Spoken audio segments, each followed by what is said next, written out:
Chapter 14 Night Patrol. The Jeep rolled out of Callowar on the highway back to the Hot Springs Hotel. Scotty drove while Rick relaxed in the seat beside him. They had taken time for a sandwich and coffee because they were not sure when they might eat again.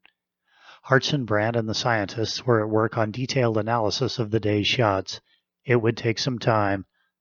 When Rick told his father about the conversation with Captain Montoya, the scientist had nodded agreement. It sounds like good sense, especially since there's been no sign of an invasion of the city. The troops could have been here before now. Go ahead, but be cautious. Always leave your escape route open. It was good advice, and the boys intended to take it. Scotty drove in silence for a few minutes, then said, "We're nearly at the fork in the road. Keep an eye open." "Will do," Rick assured him. The left fork was the main paved road to Sans Souci. The right fork led up to the hotel. Scotty reached the fork and slowed. "There!" Rick pointed. 20 yards up the right fork there was a barricade fence, newly made of small logs. Lounging against the fence were a half a dozen soldiers. "We could go left to Sans Souci, but not to the hotel," Rick said. "Now what?" "Hold on and be ready for a quick takeoff," Scotty muttered. He turned the Jeep into the left fork, then shifted and backed around up to the right fork to where the soldiers waited. One soldier, with sergeant's stripes on his sleeve, sauntered over to them. He carried a rifle, but Rick noted he didn't hold it at the ready. The boy called, "Do you speak English, Sergeant?" "Little bit," Sergeant replied. He smiled cordially. "What you wish, senores?" "Can we go to the hotel?" Scotty asked. "No can, senor." "Why not?" Rick asked. "Is, you say, big talk at the hotel. Is el gobernador and el comandante Guevara. Also Mormons. No one goes to hotel. Long time. Maybe when talk finish." "The governor and the lieutenant governor are having a big conference at the hotel?" Rick asked incredulously. "Is so, senor." "How long will the conference last?" Scotty asked. The sergeant shrugged. "Quien sabe, maybe 2 days, maybe 2 how do you say?" "Weeks," Rick supplied. "What are they talking about?" "Is how you say, Seguridad Nacional. These is what el comandante speak to us." Rick glanced at Scotty. "A national security conference? That could last a long time." He looked at the sergeant. "We could go to Sans Souci and from there to the hotel, maybe?" "Pero no, senor. That way is also guard. Is no way to get to hotel. More good you not try, huh? Soldados at hotel. They maybe shoot."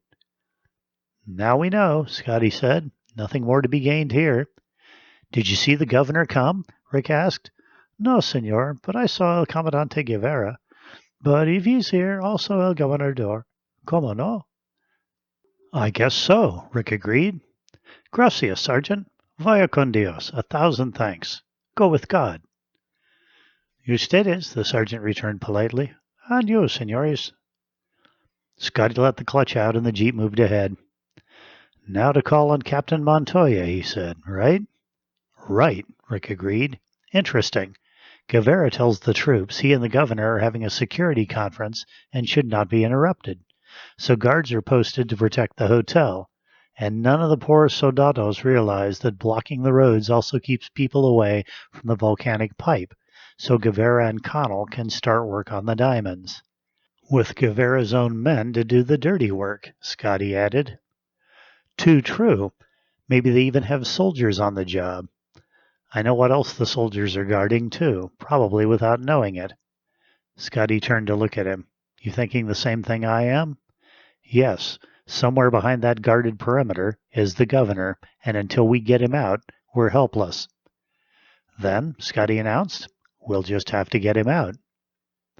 The Jeep almost flew down the road to Callowar. Scotty wheeled it through the narrow streets and drew up at the police station. In a moment they were reporting to Captain Montoya. The young officer listened, then smacked a fist into his palm. "Bueno, this is good, amigos. We will let Guevara and your Connell have the diamonds, huh? They can use the entire army to guard the mine if they wish. I hope they do. That means we have the rest of the island in which to maneuver. I have already sent one of my most trusted men to approach the diamond pipe from the north, through Redondo. That way we will know the exact limits. But if they've got the army, Rick objected, where does that leave us? Free to operate in other ways, Montoya said. The army is occupied. No? Let them stay that way. His keen eyes examined the two critically. Rick felt a little uncomfortable at the penetrating stare. Then Montoya smiled. I do not know you, he said flatly, but I have certain evidence of the kind of young men you are. First, you come to this island. Why? On a mission of mercy, in answer to my uncle's call. It was unselfish, and it was also dangerous. Then, tonight, you took the chance of finding the roadblock.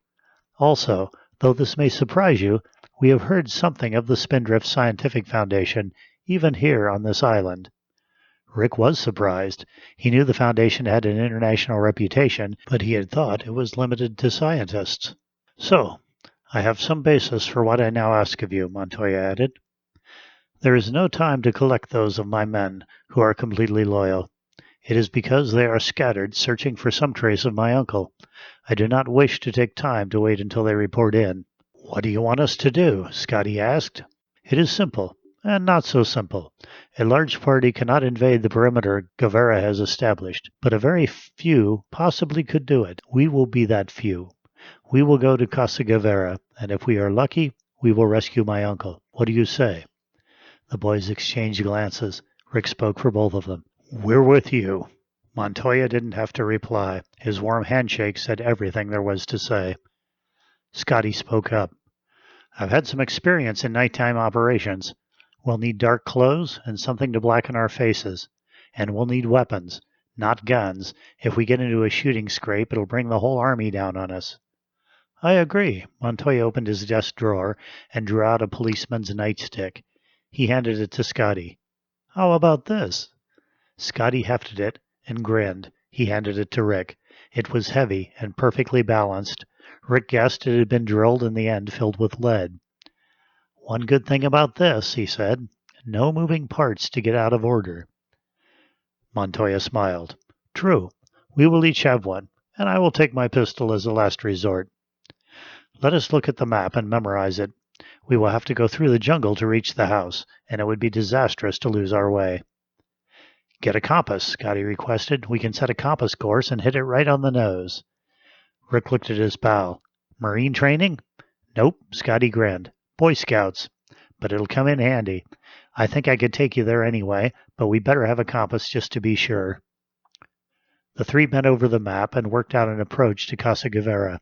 For one thing, they agreed to approach as close as possible by jeep. If they found the governor, transportation would be needed. He could not be as fast on foot as might be necessary because of his age. Besides, they had no idea of his present physical condition. It was dark when they rolled out of Calor. Rick was driving. All three were dressed in dark clothes, and each had a nightstick in his belt.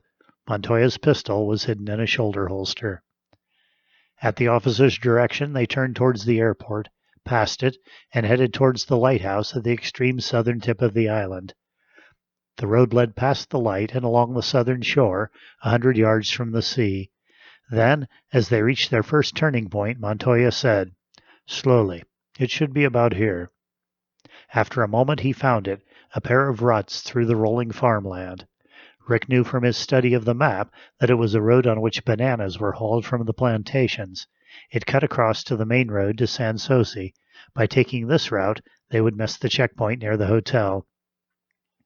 The road was bumpy but passable. Rick kept a steady speed in spite of the jouncing it gave his passengers. They could take it. Presently there was a blacktop road ahead. They had reached the road to San Souci.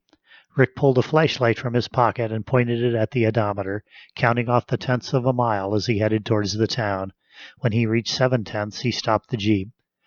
Turn-off point, he said. From now on we steer our way through the boondocks. Any preferred way, Captain? Montoya shrugged. There is no road or even a path. Do what you can. Okay, Scotty, make sure we head due north.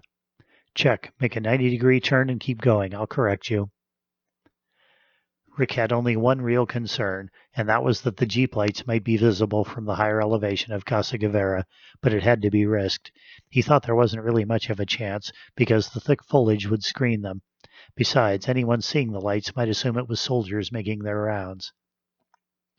The ground was carpeted with fallen vegetation, but it was the dry season and the earth under the leaves was firm enough. There was little danger of the Jeep bogging down, especially in four-wheel drive. Rick picked his way through the jungle, keeping to clear spots as much as he could.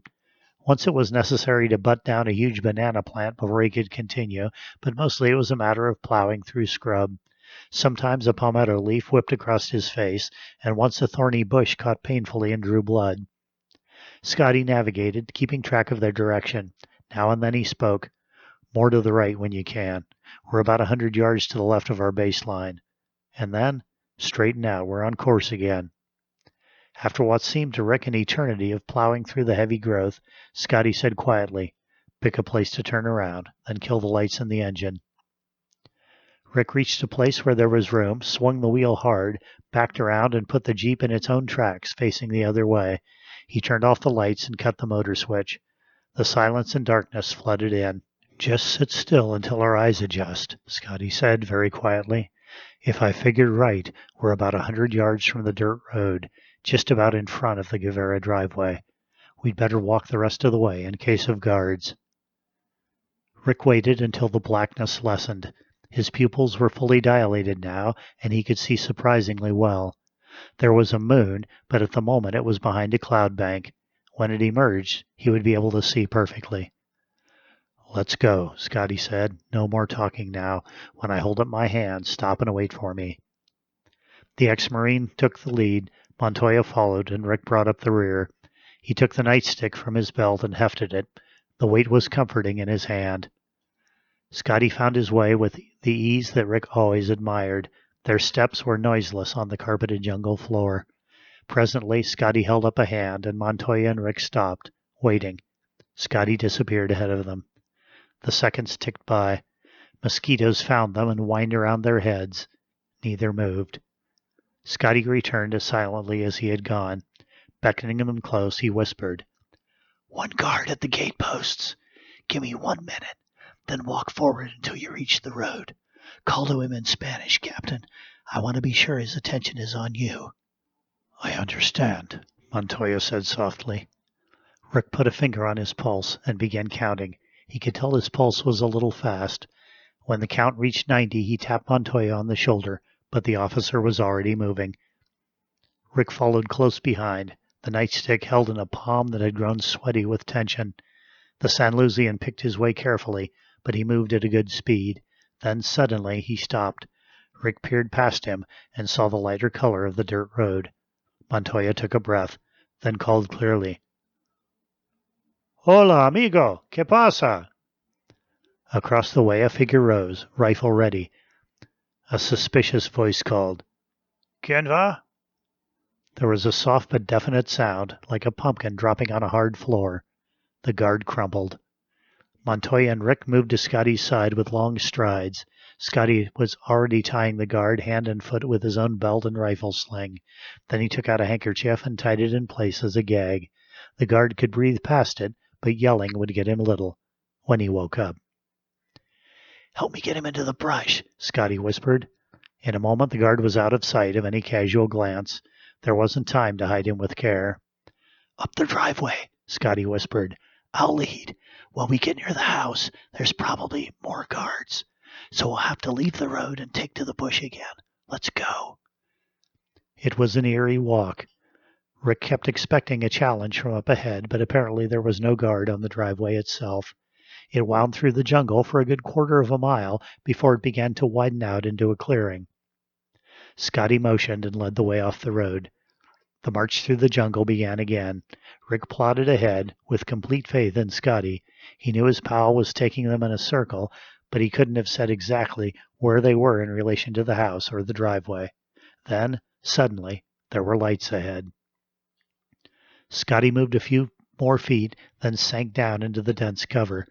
Rick inched to his side and saw that Montoya was doing the same. They had a clear view of the two-story house and the surrounding clearing. It was a hacienda very much like Rick had seen in Mexico, stucco on the outside, probably with heavy brick walls. And there were guards. He saw the glow of 2 cigarette butts on the front porch and another towards the rear. 3 so far. Then a figure crossed through the light from one of the windows. 4. The 3 invaders waited while the long minutes ticked away. The 3 were not alone. Hordes of night insects joined them and made the wait miserable. Scotty drew back until his lips were close to Rick's ear. "I'm going to circle the house once. Keep watching." When Montoya would have followed Scotty, Rick put a hand on his arm and whispered that they should wait. The 2 concentrated on watching the windows and the guards. Rick guessed that Guevara was not at home. So far as he could tell, no one was inside the house, at least on this side. There was light in one upstairs window, but the angle was wrong. He couldn't see inside. The 2 guards on the front porch stayed there. That was probably their station. Another guard seemed to have the rear corner of the house. The 4th also seemed to be assigned to the rear, but he moved around more than his compatriot. Rick could see that the 4 were not soldiers. At least they were not in uniform. Probably they were Guevara's personal employees. Bodyguards, perhaps. Scotty returned, silent as a wraith in the night. He sank to the ground between the 2 and whispered, "I don't think there's anyone home.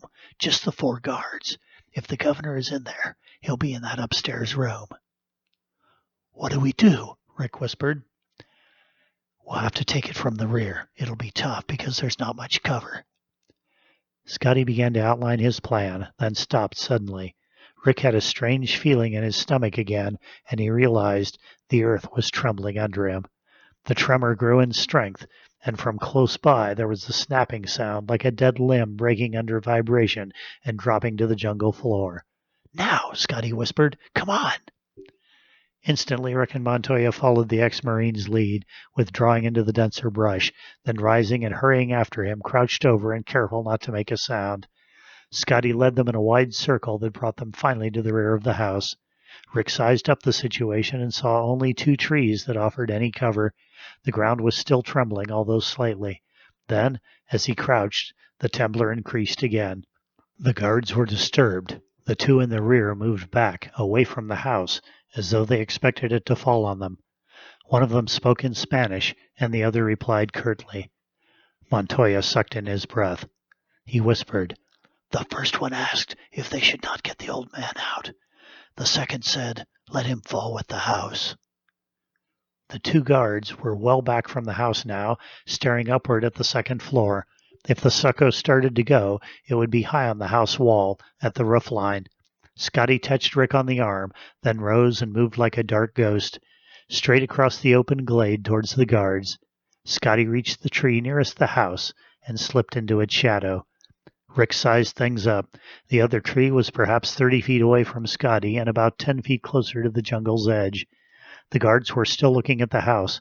Rick moved, bent low, the nightstick firmly clutched in his hand. He sensed that Montoya was close behind him. He straightened up in the shadow of the tree, his eyes on Scotty. His pulse was speeding and his breathing was short and shallow. Montoya crouched next to him, ready to move.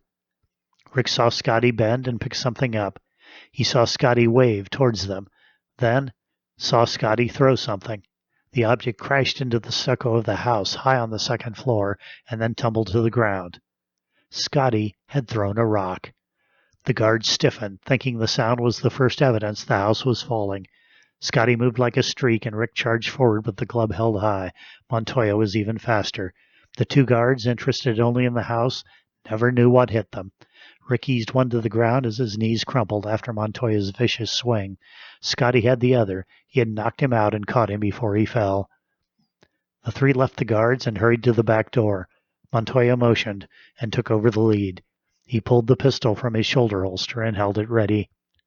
For an instant they paused in what seemed to be a pantry, then moved into the kitchen beyond. Rick could see a hallway leading straight to the front door. The door was solid wood, and it was closed. Montoya gestured with the pistol and led the way. Then, motioning the boys back, he boldly opened the door and strode out. The surprised front guards stared into the pistol muzzle. Montoya spoke in crisp Spanish that Rick couldn't follow, but the meaning was amply clear. The guards' hands shot high. Montoya stepped aside, and the guards walked into the house like lambs. "Tie them," Montoya snapped. A cord from the Venetian blinds was the most convenient tie material. Scotty cut it loose with a sweep of his knife and slashed it into 2 pieces. While Montoya held his pistol on the guards, the boys tied their arms behind them, lashing their elbows together. "Now," the police captain said, "let us find my uncle." The stairs led up from the hallway. Montoya took them two at a time, the boys close behind. At the top of the stairs, the officer called in Spanish. There was an answer from a room on the left. The door was locked, but the key was hanging from a hook on the wall. In a moment the two Montoyas were greeting each other with a warm embrace, and then with a more formal handshake. The governor greeted the two spindrifters with a bow and a handshake, and then inquired, "What good providence brought you here, nephew mine?" "We knew you were here," Montoya said, "because there was no other place where Guevara could have hidden you."